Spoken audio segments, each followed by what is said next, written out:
Season 2, Bab ke-24. Season 2 Bab 24. Apa? Dilarikan ke rumah sakit? Ada apa dengannya? Jantung Alfian seperti akan berhenti mendengar berita dari Darren. Tubuhnya seketika lemas. Tangannya gemetar. Sejenak ia menoleh ke arah tempat tidur. Khawatir jika Aileen akan terbangun. Erlan bilang dia demam tinggi dan menggigil. Sekarang masih di UGD. Aku akan ke rumah sakit untuk melihatnya. Kamu mau menyusul?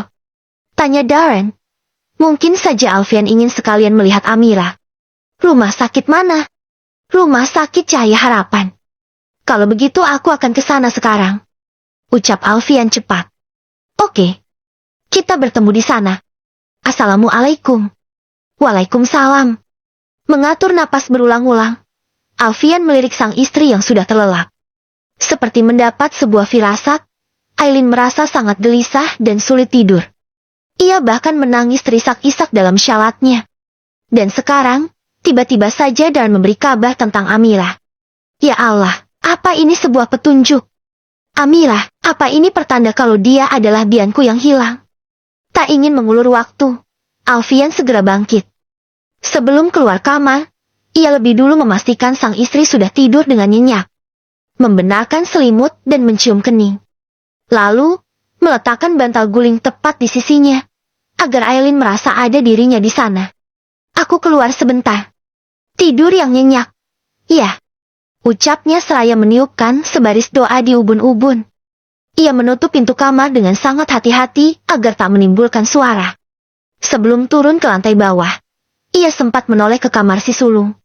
Biasanya, saat Bowie ada di rumah, Bray dan Bim Bim akan tidur di kamar sang kakak.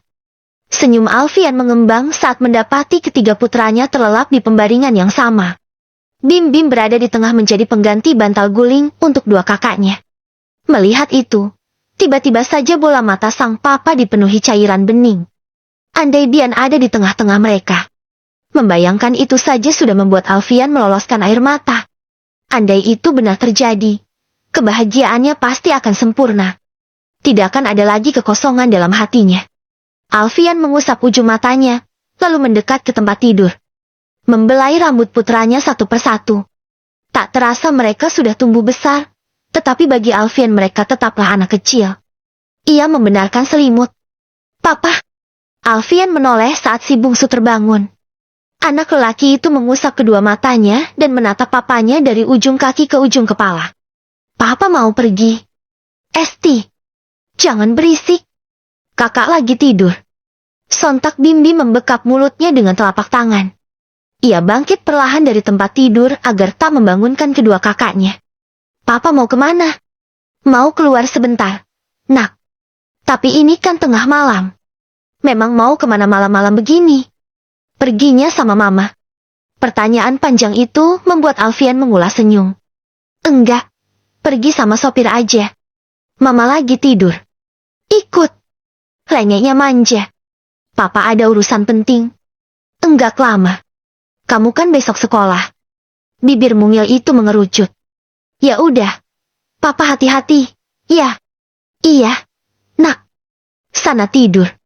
Papa lagi buru-buru. Ia mengangguk pelan. Lalu, kembali ke tempat tidur dan menghempas tubuhnya ke tengah. Terlihat guncangan kecil di ranjang empuk yang membuat Boy dan Bray meringis. Oh, sakit. Bimo Kusumo, kamu ngapain? Gerutu Boy dengan suara serak, sembari mengusap lengan. Ia yang masih dikuasai kantuk itu kembali terpejam. Hehe, maaf, kakak. Ini mau baring di tengah lagi. Berasa kejatuhan meteor. Diet sedikit. Bim. Jangan makan melulu. Gumam Bray yang juga setengah sadar. Alfian terkekeh, lalu segera keluar kamar. Ia tak ingin mengganggu Boy. Putra sulungnya itu jarang tidur karena lebih banyak tugas malam di rumah sakit. Sedangkan Bray, Alfian takut ia akan berharap banyak dan kecewa kalau ternyata nanti Amira bukanlah adik kembarnya. Mobil yang ditumpangi Alfian baru saja memasuki halaman rumah sakit. Pada saat yang sama Darren juga baru tiba, sehingga keduanya bertemu di parkiran. Aku baru saja menghubungi Erlan. Katanya, Amira masih ditangani ruang IGD, mereka sedang menunggu hasil lab. Ucap Dan, yang baru saja mengakhiri panggilan dengan Erlan. Baiklah, ayo, masuk. Keduanya berjalan dengan sedikit tergesa-gesa memasuki gedung rumah sakit. Alfian merasa sangat kacau saat ini. Bahkan ia tak dapat tenang memikirkan Amira. Begitu tiba di depan ruang IGD, dari kejauhan Alfian melihat Erlan sedang berdiri dengan menyandarkan punggung di dinding. Ia hanya mengenakan kaos oblong, celana jeans dan sandal rumahan. Sepasang tangan Alfian terkepal tanpa sadar. Entah mengapa bayangan saat telan makan siang berdua dengan gadis lain muncul dalam ingatan. Ingin rasanya ia layangkan kepalan tinju ke wajah lelaki itu dan bertanya apa yang sudah ia lakukan sampai Amira sakit seperti sekarang. Pandangannya kemudian beralih pada kursi di mana Ustadz Syam duduk dengan tatapan penuh khawatir. Assalamualaikum, ucap Darren, sembari melangkah mendekat. Waalaikumsalam. Ustadz Syam seketika menoleh dan langsung bangkit. Menyambut uluran tangan sang besan dan juga Alfian. Baru tiba, Pak Ustadz. Baru saja. Saya dapat kabar dari Erlan kalau Amira sakit. Makanya saya dan uminya langsung ke sini. Darren mengangguk, terlihat penuh rasa bersalah. Ia lantas melayangkan tatapan menghujam ke arah Erlan. Bagaimana Amira? Masih ditangani. Abi. Ada Umi yang menemani di dalam. Sama seperti Darren, Alfian pun terlihat sama kesalnya. Bahkan lebih. Tidak lama berselang pintu kaca itu terbuka dan memunculkan seorang dokter wanita.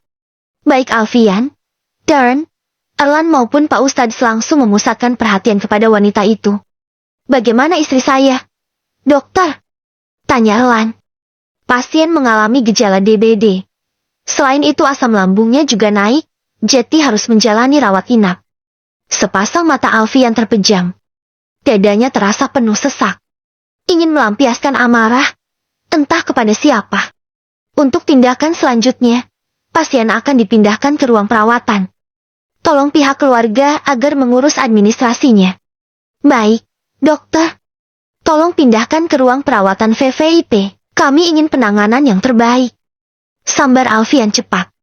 Matanya sejenak menatap celah pintu ruangan itu. Berharap bisa melihat Amira dari sana. Baik kalau begitu. Suami pasien boleh ikut saya. Ada beberapa berkas tindakan yang harus ditandatangani. Baik, dokter. Erlan mengikuti langkah wanita itu memasuki ruangan. Sedangkan yang lain masih menunggu di depan. Tak lama berselang, pintu ruang IGD kembali terbuka. Erlan keluar lebih dulu. Disusul dengan sebuah berangkar pasien di mana Amira sedang terbaring dengan mata terpejam. Wajahnya sudah ditutup cadar.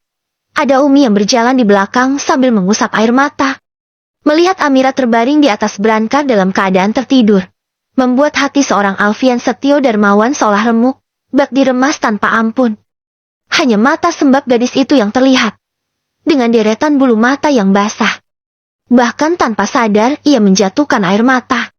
Ya Allah, anak kesayangan Abah. Insya Allah, ini adalah bentuk kasih sayang Allah kepada kamu. Lirik Ustadz Syam, berbisik di telinga putrinya tanpa menyentuhnya sama sekali. Tetapi, dari matanya mengalir kasih sayang yang begitu besar. Alfian merasa sedih sekaligus haru di saat yang bersamaan. Padahal Amira hanyalah anak angkat, tetapi ia begitu dihujani dengan kasih sayang oleh orang tuanya. Bahkan Ustadz Syam rela mengendarai sepeda motornya di tengah malam yang dingin demi melihat Amira. Ya Allah, mulia sekali hati mereka. Padahal Amira hanya anak angkat. Ranjang pasien itu kemudian digiring menuju sebuah ruangan VVIP sesuai permintaan Alfian. Hanya Umi dan juga Erlan bersama beberapa petugas medis yang masuk ke ruangan, sementara yang lain menunggu di depan. Dari tempatnya berdiri, Alfian bisa melihat Erlan menolak istrinya disentuh petugas medis lelaki. Ia menggendong istrinya sendiri dan memindahkan ke pembaringan pasien. Tubuh Amira yang tampak begitu lemah membuat rasa khawatir memenuhi hati Alfian. Sedari tadi ia menahan air mata agar tak jatuh. Dokter, apa kami boleh masuk untuk melihat pasien?